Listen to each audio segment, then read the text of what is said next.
درود بچه‌ها. تو این کانال با تکیه بر تئوری جادوگران کهن برگرفته از شمنیسم کاستاندا، پیرامون مثلث دانش، عرفان و متافیزیک بحث می‌کنیم.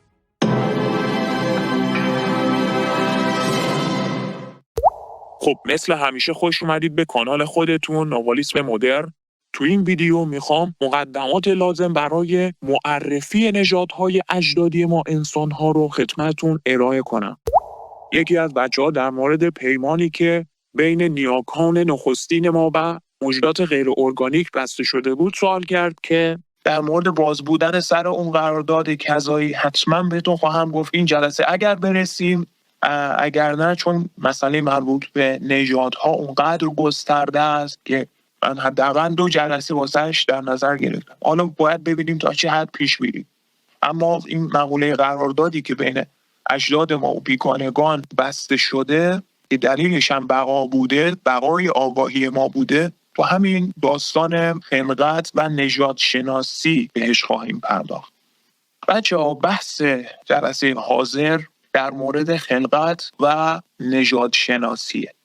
این که ما چی بودیم، چه شدیم، چه بلایی سرمان آمد، به کجا می رویم چون این شتابان، از کجا آمدنم بهر چه بود و مخالصه اینکه داستان آگاهی کیهانی چه بلایی سرش اومده که الان ما در این نقطه هستیم و اینجا حضور داریم.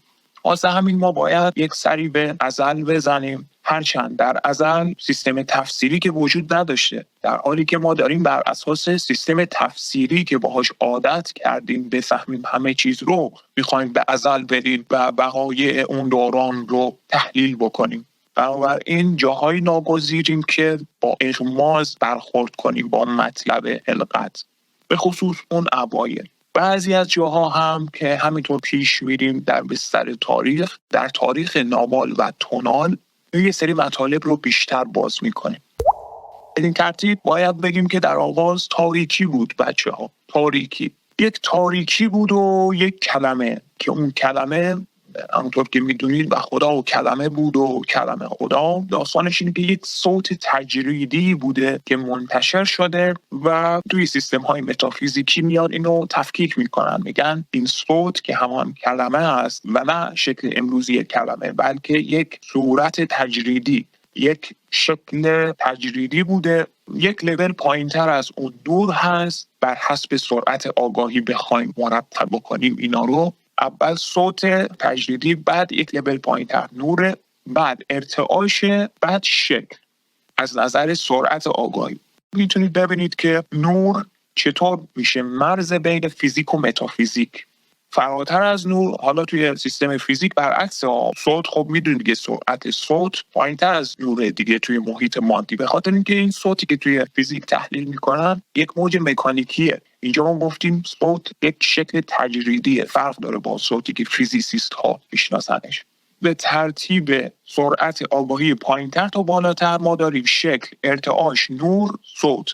اون صوت ازلی بوده که تجلی یافته و این کنستراکشن رو، این ساختار آفرینش رو به این شکل ترتیب و نظم داده. به هر ترتیبی که سرعت آگاهی پایین تر بیاد، این ادراک تغییر میکنه. از اینکه میگیم صوت بود در تاریکی دیگه میتونید متوجه شید دیگه قضیه کاملا تجریدی بوده. بعد نور متشعشع شده، یک لول پایین تر از اون ارتعاش و نهایتا شکلی که الان در حال حاضر ما رو در یک قالب تونال قرار میده، یک حالت منقبض آگاهی. این دیگه پایین ترین سرعت آگاهیه. به همونطور که توی نابالیسم هم به این قضیه اشاره میشه که تاریکی همون عقابه، یعنی در واقع یک استعاره‌ای هستش که بینندگان باهن برای دریای تیره آگاهی به کار می بردن. دلیلش این بوده که وقتی دقت دیدنشون رو به اعماق بیکرانگی معطوف کردند، یک موجود عظیم و جثه تیرگونی رو به شکل عقاب دیدن که از منقار و از سر و کولش یک سری پرتوهای انرژی و نورانی بالا میره و این آگاهی رو هر لحظه خلق میکنه، پرورش میده و میبلده. بنابراین این تاریکی همون قضیه عقابی هستش که عرض به خدمتتون بینندگان و جادوگران عهد عتیق مکزیک ازش یاد میکردن. همینطور نور، این کلمه یا صوت تجریدی که خدمتتون عرض کردیم نوره، در عرفان‌های الهی ازش به عنوان همون خدا یاد میشه، چیزی که به نطفه ازلی منجر میشه و در واقع منبع تجلیه. دقت میکنیم. حالا بماند، ما وارد عرفان‌های الهی نمیخواد میشه. عرض به خدمتتون که بچه‌ها در مورد تاریکی و نور، با توجه به اینکه خیلی تجریدی و ناشناختنی هستند که خیلی راحت بخوایم بگیم تاریکی بود و نور، ما تنها میتونیم یک سری خواص اصل موضوعیشون رو لیست بکنیم. نمیتونیم تعریفشون بکنیم چون اصلا در دست ما بر نمیاد. اینا مفاهیم ناشناختنی هستن. اینا ما رو تعریف کردند. ما نمیتونیم اینا رو تعریف کنیم. فقط میتونیم خواصشون رو لیست بکنیم. اگه بخوایم به یک سری از این اصول اشاره داشته باشیم، میگیم که دیفالت یا پیشفرض تاریکیه. یعنی چی؟ یعنی تاریکی هست اما نور حضور می‌یابد، احضار می‌شود، حاضر می‌شود در دل تاریکی. دقت می‌کنید. تاریکی هست و نور حاضر می‌شود. بچه‌ها نور مبتنی بر خوده، تراوش می‌کنه، هی جوشش می‌کنه، می‌خواد زیاد شه، می‌خواد در تمام تاریکی تجلی بکنه، می‌خواد تاریکی رو سوراخ بکنه، درش نفوذ بکنه. این خواص اولیه نوره. تاریکی برعکسه. تاریکی مبتنی بر غیر خود، اتفاقا خصوصیاتش رو میخواد بده به دیگری، میخواد بده به نور و نور رو ببلعه. دقت میکنیم؟ میخواد نور رو جذب بکنه، کل نور رو فرا بگیره. تاریکی میخواد جذب و دفن کنه در خودش. اینا تفاوت‌های اولیه و ساختاری نور و تاریکی هستن. شباهتشون اینه که هر دو هدفشون آگاهیه. این نقطه مشترک این دوست. شما مثلا نماد تائو رو که می‌بینید، تضاد بین یین و یانگ، هر دوتا تو همن و حتی در اجزا و کثرت هم تو همن. دقت می‌کنید؟ ولی خب باز بی‌معنی میشه بخوایم خیلی متضادش کنیم، چون سیستم تفسیری ما صفر و یکیه دیگه. همش عادت کردیم همه چیز رو مثبت و منفی کنیم، خیر و شرش کنیم. این خدا و شیطان خیر. من فقط خواص بدویش رو خواستم بهتون بگم و یک کوچولو اشاره داشته باشم. بچه‌ها، از استکاک بین نور و تاریکی قصد شد. قصد آمد. دقت می‌کنی؟ باز نمیگیم قصد خلق شد، چون بی‌معنیه، چون خلقتی فعلا نبوده. قصد همون استکاک نور و تاریکیه. قصد همون منظور نیروی ناواله، نیروی روح یا اقتدار، اون چیزی که توی ناوالیسم به این اسامی شناخته میشه. تو ناوالیسم حالا میاد سیستم تفسیری خودشون رو دارن. قانون ناوال یه دونه هست، میگه عقاب خالق ناوال است. درسته؟ شما میتونید به قوانین ناوال تو کتاب هدیه عقاب مراجعه بفرمایید. به همون ترتیبی که توی عرفان‌های اشراقی نور رو میگن خالق روح هست. دقت میکنید؟ یا حالا توی عرفان اسلامی جناب طباطبایی بیاد میگه که روح امر رب است. توجه بکنید. اینجا روح رو اومدن چیز زیادی هم باز نتونستن در موردش بگن. روح همون امر رب، یعنی فرمان نور یا ابزاری که به توسطش نور دست به عمل میزنه، فرمان خودش رو اجرا میکنه. به هر حال اینا باز تفسیرهای خودشونن. ما فقط داریم اشاره میکنیم. ما میگیم از استکاک بین نور و تاریکی قصد شد. حالا در ادامه بخوایم وارد تضادهای کیهانی بشیم، اینطور میگیم که قصد تاریکی بچه‌ها همون نیروی ماه یا نیروی قمریه. چیزی که توی بحث حکمت اشراقی هم بهش میپردازن، نیروی قمری در واقع قصد تاریکیه دیگه. قصد تاریکی معنی داره دیگه، چون قصد هست. به همین ترتیب قصد نور همون نیروی خورشیدیه یا نیروی شمسی. و شما میتونید ببینید که توی متون کهن اشاره کردن که نخستین تضاد کیهانی در واقع جنگ بین ماه و خورشید بوده. بدین معناست، یعنی این اولین تضادی بوده که در واقع در بطن کیهان رخ داده. توی این برهه زمانی بخوایم در نظر بگیریم این پدیده ها رو، باید بگیم که ماه و خورشید صرفاً انرژی بودن. به اصطلاح ماه و خورشید امروز دیگه دریافتی که ما از ماه و خورشید و ستارگان و سایر اجرام سیارات و اینا داریم، اینها خیلی دستخوش تفسیر شدن و درکی هستند که از بسیاری از کانال‌های تفسیری عبور میکنن و ما اون چه که پیوندگاه ما به ما القا میکنه رو در واقع میبینیم. درست مثل قضیه بیگ بنگ. شما وقتی که تئوری بیگ بنگ رو مطالعه می‌کنید، پس از انفجار بزرگ اولیه مهبان، شما یه سری اجرام رو می‌بینید مخلوط در یک سری گازهای منبسط که صورت‌های اولیه کهکشان‌ها و منظومه‌ها و سیارات و سایر اجرام آسمانی رو دارن می‌سازن. یعنی فعلا هیچی نداریم و مع ذالک داریم از نقطه نظر یک ناظری که در این موقعیت فضا زمان روی سیاره زمین در جهان فیزیکی قرار گرفته داریم به کیهان و به پدیده بیگ بنگ نگاه میکنیم که البته این دید نسبیه.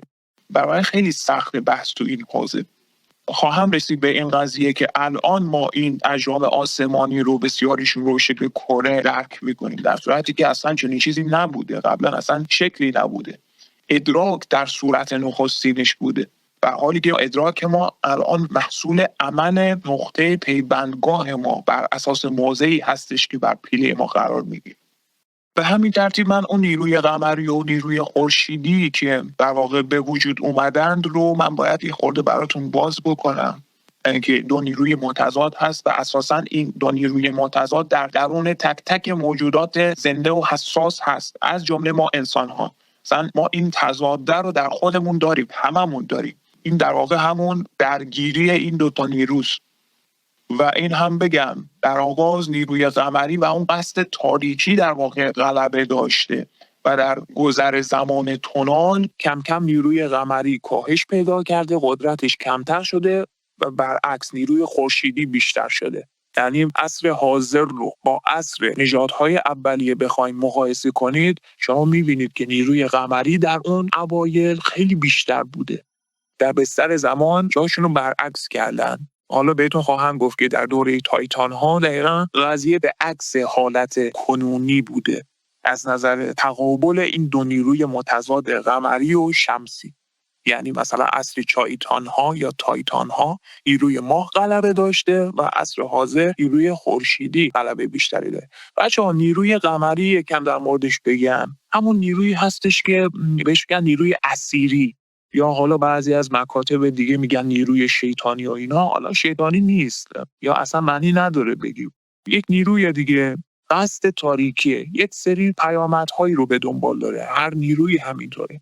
نیروی شمسی هم همینطور، خیلی از مکاتب میگن که نیروی الهیه، ولی باز معنی نداره. شما میبینید که در این تضاد بین این دو قصد همیشه این نیروها دارن دخالت میکنن، یه موجوداتی متضررن و یه موجودات دیگه دارن منفعت کسب میکنن. بنابراین ما وارد اون تفاصیل محض دو قطبی نمیشیم که بیایم تفکیک کنیم این خوبه اون بد، اون شر این نیکه. مثلا فکر اصل تاریکی که همون نیروی قمریه، ازش تحت عنوان نیروی اسیری هم یاد میشه، یا نیروی سایک یا روانی، چیزی که دامنه فعلیتش همین حوزه روانی ماست یا حوزه الکترومغناطیسی ماست. در واقع با موجودات به عنوان میدانهای انرژی عمل میکنه، برعکس نیروی خورشیدی که با موجودات به عنوان ارگانیسم برخورد میکنه. نیروی قمری پس همون نیروی تاریکی ایجاد توهم میکنه بچه‌ها، هیپنوتیزم میکنه. درست مثل حالت رویای ما، وقتی که ما با کالبد رویا تو دقت دوم عمل میکنیم، دقت دوم میدان نیروی قمریه. بسیار بسیار تأثیرات نیروی قمری بیشتره در حالت رویا بینی نسبت به حالت بیداری روزمره. تو بیداری روزمره نیروی خورشیدی غلبه داره بچه‌ها. این ایجاد توهمی که میگم شما میبینید دیگه، ما تو رویاهای عادی هیچ اراده‌ای از خودمون نداریم و طول میکشه تا به دست بیاریم. تو جلسات پیش هم اشاره کردم، ما دچار یک بیهوشی میشیم. این به خاطر همین تأثیرات نیروی قمریه، چون تو میدان اسیری هستیم دیگه. کالبد رویا، حوزه الکترومغناطیسی ما تو حوزه اسیری در واقع داره عمل میکنه. متافیزیسین ها میگن مربوط به عنصر خاص میشه و البته ما تو چارچوب نوالیسم میگیم مربوط به قلمرو نواله. مثالش هم زدیم همین کالبد رویای ما. کارش اینه که پیوندگاه رو در جایی فیکس میکنه. وقتی که پیوندگاه فیکس میشه شما درگیر یک مجموعه تونال خاص میشی دیگه. این موجب میشه که یک توهمی بر شما مستولی بشه. درست مثل همین اتفاقی که واسه بشر امروزی در دقت اول افتاده. پیوندگاه ما رو فیکس کرده در یک جهان فیزیکی که ما بهش میگیم جهان تونال و این توهم بزرگ واقعی رو بر ما مسلط کرده. این پس کار نیروی سایکه، کار نیروی قمریه که بعدها اشاره خواهیم کرد. منبع تغذیه ماتریکس دقیقاً همین نیروی قمریه. حتما شما برخورد کردین دیگه، میان تحلیل میکنن ماتریکس رو، میگن که ایستگاهش دقیقاً خود کره ماهه. این دلیلش از همین میاد. ویژگی بارزی که داره اینه که شما وقتی که تحت تأثیر نیروی اسیری یا همین نیروی قمری یا نیروی روانی و سایک هستید، اراده از شما سلب میشه.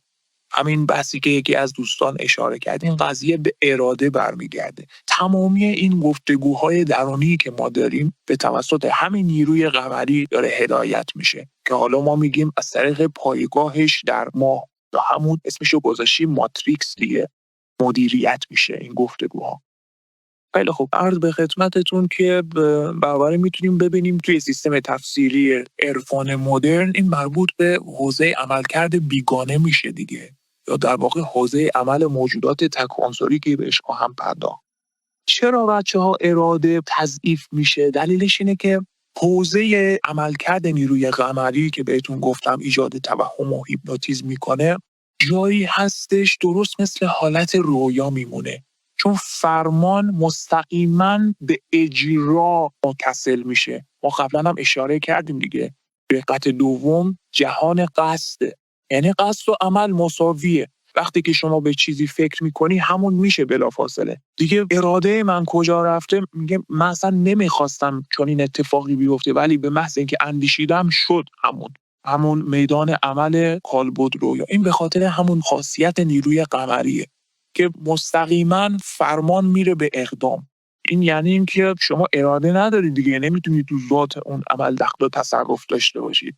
واسه همین دروغ وجود نداره توی حوزه الکترومغناطیسی، توی دقت دوم. اینا همه مصداق‌های حوزه عملکرد نیروی قمری هستن. بعد خواستم بشناسید که این نیروی قمری چه خواصی داره. در مقابل قصد نور که همون نیروی شمسی باشه، دقیقاً کانون اراده ماست. ما قبلا اشاره کردیم مرکز کالبد انرژی ما همین مرکز اراده، حوالی ناف. چرا میگن چاکرای خورشیدی؟ از همین دقیقاً میاد. چیزی که اراده ما رو شارژ میکنه، پرتوهایی که به بیرون ساطع میشن از این ناحیه بین مرکز دوم و سوم انرژی ما. حوزه عملکردش هم حوزه توناله. همونطور که شما تو سیستم تفسیری شمنان باستان هم رد پای این قضیه رو میبینید، اونا میگم تونال با خورشید شارژ میشه بچه‌ها، ناوال با ماه. و بنابراین شما میتونید ببینید که حالت آگاهی ما در بیداری روزمره متأثر از نیروی خورشیدیه که به ما این کالبد فیزیکی رو داده، ارگانیسم ما رو شارژ میکنه. کاری که انجام میده روی پیوندگاه اینه که در واقع این انرژی رو میتونیم ذخیره بکنیم، همین نیروی خورشیدی رو که گفتین تو مرکز اراده است، و ازش برای حرکت پیوندگاه استفاده کنیم. واسه همینه که میگن نیروی شمسی مربوط به سلاک و اهل معرفته، برعکس نیروی ماه که پیوندگاه رو فیکس میکنه، اراده رو سلب میکنه و ایجاد توهم میکنه. این برعکس یک روشنی میده، چون شما پیوندگاه رو حرکت میدی، تازه میفهمی، متوجه میشی که چیز دیگری هست و این چیزی که درش هستی توهمه. دقت میکنی. این هم از این. پس از اینکه قصد رخ داد بچه‌ها، بعضی از مکاتب میان میگن که کالبد خلقت توسط نیروی قصد شکل گرفت و بر اساس این کالبد خلقت میان موجودات طیف‌های مختلف آگاهی کیهانی رو تجزیه و تحلیل میکنن. ما حالا واردش نمیشیم چون نیازم نداریم، ما قصد رو داریم دیگه. الان نور هست، تاریکی هست، قصد هم هست. قصد نور و تاریکی هم دو تا نیروی متضاد رو خلق کردن دیگه. تقریبا میتونیم بگیم کیهان شکل گرفت توسط نیروی قصد که حالا میگن کالبد خلقت شکل گرفته. موجودات تک عنصری پدید آمدند. موجودات تک عنصری هم توی سیستم‌های تفسیری کهن حتما آشنا هستید دیگه، خاک و آب و آتش و هوا. اما بچه‌ها دقت بکنید، اینها به صورت‌های امروزی نیستن. یعنی وقتی میگیم خاک، آب، آتش، هوا، اینها ممکنه اشکالی رو به ذهنتون متبادر بکنه که متأثر از سیستم تفسیری و این طبیعیه دیگه. برای شما میگی خاک مثلا زمین، آب اون مایع، آتش اون حرارت. ولی اینطوری نیستش. این عناصر چهارگانه در ازل همه حالت منبسط داشتن، همگی منبسط بودن، همه حالت گازی شکل داشتن. حالا باز میگیم گازی شکل، باز تفسیر داریم میکنیم، فقط برای تقریب به ذهنتون. همشون منبسطن، برخلاف حالت عادی که بر حسب چگالی بخوایم مرتبش کنیم، از انقباض به انبساط چه شکلی میشه؟ اول خاک، بعد آب، بعد آتش، بعد هوا. اما در ازل همه یک جور بودن، موجودات تک عنصری که از خاک پدید اومدن، اونهایی که از آب، اونهایی که از آتش و اونهایی که از هوا. عرض به خدمتتون که ما خیلی خلاصه میکنیم، وارد جزئیات مابقی ماجراها هم نمیشیم. میگیم طیف تک عنصری که از خاک پدید آمدن نهایتاً شدن شیستاها، موجوداتی به نام شیستاها. موجودات تاریکی هم بودند بچه‌ها به نام آهی‌ها که اینها در واقع حامل یک ابزاری به نام ذهن بودند. حالا ذهن ممکنه بپرسید چیه؟ شما نمیخوام وارد سیستم تفسیری علمی که بشین یا وارد بحث‌های فلسفی شین. ذهن رو براتون بخوام بگم بچه‌ها، ابزاری که به توسطش موجود زنده میتواند خودش را به خاطر بیاورد یا مبدأش را به خاطر بیاورد. یک ابزاری که به توسطش بتونیم به خاطر بیاریم، فراموش نکنیم خودمون رو. این ابزار رو در واقع آهی‌ها مولدش بودن، یک دم بودن دیگه، آهی بهشون میگن.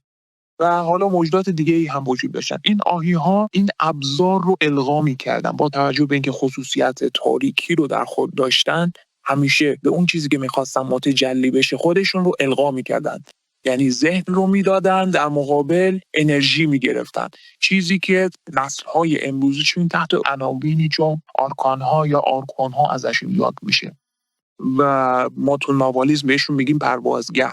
اما دقت بکنید، باز در ازل هستیم. الان بگیم پروازگر، بلافاصله ممکنه بعضیاتون جبهه بگیره بگه که پس موجودات شیطانی. نخیر، باز چنین چیزی نیست. من حالا باز نخواستم تفکیک بکنم کدومشون وجه نیروی قمریشون غالب تره نسبت به نیروی شمسیشون. باز وارد این ماجراها نمیخوایم بشیم، فقط همینقدر بدونیم که شیستاها تک عنصری خاکند، آهی‌ها تاریکی‌هایی که حامل ذهن هستند و در واقع خودشون ذهن ندارن، کارشون اینه که ذهن رو القا کنن به دیگری.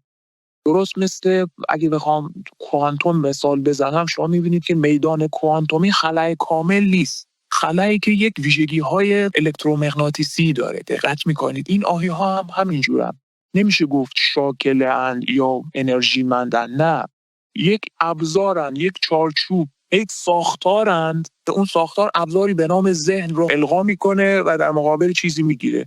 و سایر موجودات باز پدید اومدن، این فرشتگان تک عنصری که شما میتونید توی مکاتب مختلف در موردش تحقیق بکنید، دواها یا دواها که همون فضا یا همون اسپیس تایم خودمون هستن، رابطه بین این موجودات و الی آخر که ما اصلا کاری نداریم و نیازی هم نداریم. فقط در همین حد بهتون بگم شیستاها که نسل ما برمیگرده به همین موجودات تک عنصری، موجودات تمرکز سومی هستن، یعنی توی دقت سوم زندگی میکردن، کاملا منبسط در حالت انبساط محض، پس آزاد بودن دیگه، موجوداتی آگاه و آزاد. صرفا میتونیم بگیم پیوندگاه تجریدی بودن، پرتوهای نور بودند یا شاکله‌های انرژی و نوری که در اوایل آفرینش مشغول به حیات آزادانه و آگاهانه بودند. این شیستاها یک سازوکاری اتفاق میفته که میخوان مبدأ خودشون یا اوریجین خودشون رو به خاطر بیاورند. خب این که میگن اگر میخواهی خدایت را بشناسی پس خودت را بشناس، این قضیه به همین برمیگرده. خواستم مبدأ رو بشناسند، این نتیجه رسیدن که خودشون رو باید بشناسند. اینها تحت سازوکاری توسط آهی‌ها لمس میشوند. دقت میکنید. ماحصل این اتفاق اینه که ذهن رو از آهی‌ها میگیرن. همانا سیر هبوطی از همین نقطه آغاز میشه. این که فقط خواستم به خاطر بیاورم. شما فکریشو بکن، فرضاً توی سیستم نابالیسم میگن که جفت نابال زن و مرد اول در واقع از دقت سوم رفتن، خواستن به خاطر بیاورن دیگه. عقاب کاری میکنه اینا فراموش کنن و سپس دوباره اینها رو به دیدن راهنمون میشه تا به خاطر بیاورن. یه همچین قضیه هایی بوده. حالا بگم این اسامی از کجا میاد؟ ممکنه واسهتون سوال پیش بیاد که آقا جان مثلا شیسته‌ها، آهی‌ها. ببینید این اسامی از استانزاها استخراج شدن. حالا استانزا چیه؟ در واقع یک سری مجموعه گفتگوهایی هستش که بین نژادهای مختلف انسانی و غیر انسانی هستن. یک مجموعه گفتگوهایی بوده که بین نژادهای انسانی کهن و نژادهای موجودات غیر ارگانیک تک عنصری در سایر لایه‌های آگاهی کیهانی شکل گرفته که اینها در سنگ‌نوشته‌ها، کتیبه‌ها و سایر اقسام آثار تاریخی و باستانی روی کره زمین ثبت شده که حالا شما میتونید توی اهرام ثلاثه مصر و اهرام طلای مکزیک و همین کاخ پرسپولیس خودمون و غیره در چارچوب انواع اقسام تمدن‌های عهد کهن، روم باستان، یونان باستان، ایران باستان و غیره، تو هر کدوم اینها میتونید از این گفتگوها پیدا کنید که در قالب سنگ‌نوشته‌ها و آثار تاریخی و پاپیروس‌ها و اینها نگاشته شدن. به مجموعه این گفتگوهایی که بین نژادهای انسانی و سایر موجودات، سایر قلمروهای آگاهی کیهانی شکل گرفته و ثبت شده روی این آثار تاریخی بهش میگن استانزاها. اینها کهنه‌ترین و قدیمی‌ترین منابع تاریخی هستند که امروزه در دسترس بشرند. این اطلاعات، این اسامی رو از همین استانزاها استخراج کردیم. و این شیسته‌ها، آهی‌ها ممکنه براتون جدید باشه، بس دور از ذهن نیست دیگه. خیلی نایاب و در دسترس نیستن این استانزاها. خیلی خوب. در نتیجه پدیده‌ای که بین شیسته‌ها و آهی‌ها شکل میگیره و خاصیت آهی‌ها به شیسته‌ها منتقل میشه، شیسته‌ها ذهنمند میشن. شیسته‌ها خواستن مبدأ خودشون رو به خاطر بیاورن و بدین ترتیب به این نتیجه رسیدن که خودشون رو به خاطر بیارن. این حادثه به خاطر ذهنی بوده که توسط آهی‌ها گرفتن، چون گفتیم که ذهن خاصیتی که داره اینه که بخواد خودش رو به خاطر بیاره. حالا بعداً در جلسه خواهیم گفت که سازوکارش بر حسب تکرار و عادته که حالا ما فعلا باش کاری نداریم. عرض به خدمتتون که وقتی که شیسته‌ها به خاطر آوردند، به همون ترتیب شناخت بسیار عمیقی نسبت به مبدأ و اون هستی که ازش ناشی شدند و شکل گرفتند به دست آوردند. اولین نکته‌ای که کشف کردند این بود که ما خودمون خالقیم. یعنی این ویژگی رو از مبدأ اصلی خودمون به ارث بردیم. خلقت، تجلی. اومدن گفتن حالا که ما این توانایی رو داریم چرا خودمون خلق نکنیم؟ اینجا میشه که شیسته‌ها دو تیپ میشن، به دو بخش تقسیم میشن. یه عده‌ای میگن آقا جان این قضیه خطرناکه، بوداره، ممکنه آزادیمون رو از دست بدیم. ما گفتیم دیگه شیسته‌ها موجودات تمرکز سومی هستن، یعنی حالت انبساط آزاد. گفتن که نه، ما چنین کاری نمی‌کنیم، به ریسکش نمیارزه. و دسته دوم که تصمیم گرفتن عرض به خدمتتون تجلی پیدا کنن، گفتن آقا ولش کن، بریم عشق و حال، حالا چی مثلا میخواد اتفاق بیفته، بریم تجربهش کنیم، حالشو ببریم. این دسته حبوط کردن بچه‌ها، یعنی پیوندهاشون از دقت سوم رانده شد. اینجاست که بر حسب استانزاها بخوایم پیش بریم، شیسته‌ها به دو تیپ برهیشادها و همین چایتان‌هایی که مرسوم هست تقسیم شدن. در واقع کلا میگن چایتان‌ها یا تایتان‌ها و برهیشادها رو یک طیفی از اینها در نظر میگیرن. فرق نداره، هر جور که دوست دارید میتونید نگاه کنید بهش. ما میگیم شیسته‌ها بودن، به دو تیپ برهیشادها و تایتان‌ها تقسیم شدند. برهیشادها متصف به نیروی خورشید هستند، آزاد و آگاه به زندگی و حیات خودشون در همون لبه تمرکز سوم ادامه دادن و گفتن نخیر ما نمیایم ولی کنارتون هستیم. همونطور که شما میبینید خیلی از این اساتید باطنی که در رویاها وارد تعامل با رویابین‌ها میشن از نوع همین برهیشادها هستن. خیلی از شماها هم حتی ممکنه صحنه‌هایی رو در دقت دوم مواجه شده باشید که یه کسی میاد بهتون یه آموزه‌هایی رو میگه و میره. اینها از تیپ همون برهیشادها هستن. ممکنه شما اصلا به خاطرم نیارید وقتی که بیدار میشید. دلیلش اینه که اون آموزه‌ها درونی هستن. یعنی تو کاربرد انرژی اثر میکنن، میان آموزششون رو میدن و میرن پی کارشون. و چون اینها گفتن که ما کنارتون باقی خواهیم موند، کنار این چایتان هایی که سقوط کردن. آسمان بار امانت نتوانست کشید، قرعه کار به نام من دیوانه زدند. یاد یک بیت رهی معیری هم افتادن. اینها آزاد بودن دیگه. یعنی سیر حبوطی ما از همین نقطه دقیقاً آغاز شد که به باغ خلد نیاسود جان علوی ما. به حیرتم که در این خاکدان چه خواهد کرد. حالا بهتون اشاره خواهم کردیم به خاطر تسلط نیروی قمری بوده که ما سقوط کردیم در این نقطه. خیلی از این محققینی که تو حوزه کتب آسمانی و مقوله‌های دینی و عرفان‌های الهی تحقیق و تفحص میکنن میگن اینجا در واقع میتونه منطبق بشه با همون داستان آدم و حوا. اراده نداشتن دیگه، توی حوزه‌ای از آگاهی بودند و در دقتی بودند که تحت تسلط نیروی قمری محسوب میشه و از خودشون اراده نداشتن. واسه همین اون مار شیطانی که حالا میگن یکی از بردگان حوا بوده و حوا خودش یک موجود تک عنصری بوده که برای آدم کنار گذاشته شده بوده، اون لحظه‌ای که میوه ممنوعه رو بهش میده و میگه بخور، اون لحظه اراده‌ای از خودشون نداشتند و میخورن و سیر حبوطیشون آغاز میشه. حالا ما کار نداریم، من خیلی علاقه‌مند نیستم به این قضیه ها، مثلا هیچ اجباری هم نیست دوتا رو بخوام مچ بکنم. ما یک سیستم علمی بر حسب استانزاها استخراج کردیم و مرتبط کردیم با آموزه‌های ناوالیزم. این رو در قالب ناوالیزم مدرن داریم تحلیل میکنیم. خیلی هم خوب پیش میریم. فقط به عنوان اشاره خواستم بهتون بگم که یک چنین تفاسیری هم ارائه کردن. خب بچه‌ها، بحث به جای جذابی رسید. دیگه آماده ایم تا با نخستین نژاد ریشه‌ای یا نژاد اصلی سیاره زمین آشنا بشیم که موکولش میکنیم به ویدیو بعدی این پلیلیست. یه نکته هم خدمتتون بگم. ما به طور کلی 7 نژاد اصلی برای سیاره زمین در نظر میگیریم. نکته این که اگه بخوایم بر اساس نوشته‌های بلاواتسکی نژادها رو معرفی کنیم، چون اولین نژاد رو که ذاتاً اسیری و از جنس اسیری میدونه تحت عنوان پولارین ها مطرح میکنه و دومین نژاد رو به نام هیپوبورین ها معرفی میکنه. اما ما بر اساس استانزاها اولین نژاد رو همون هیپوبورین در نظر میگیریم. حالا توی ویدیوهای بعدی بیشتر در مورد این قضیه صحبت میکنیم. با ما همراه باشید. ضمناً بچه‌ها حتما ویدیوهای مرتبط رو هم تماشا کنید تا مطالب نوالیسم مدرن خوب واسه‌تون جا بیفته. اگه علاقه‌مند به مباحث مرتبط هستید لطفاً کانال نوالیسم مدرن رو سابسکرایب کنید. همچنین برای کسب اطلاعات بیشتر پیرامون معرفت نوالیسم مدرن، آثار، کتب و دوره‌های آموزشی مربوطه میتونید ما رو در شبکه‌های اجتماعی که لینکشون تو بخش توضیحات همین ویدیو قرار داره دنبال بفرمایید.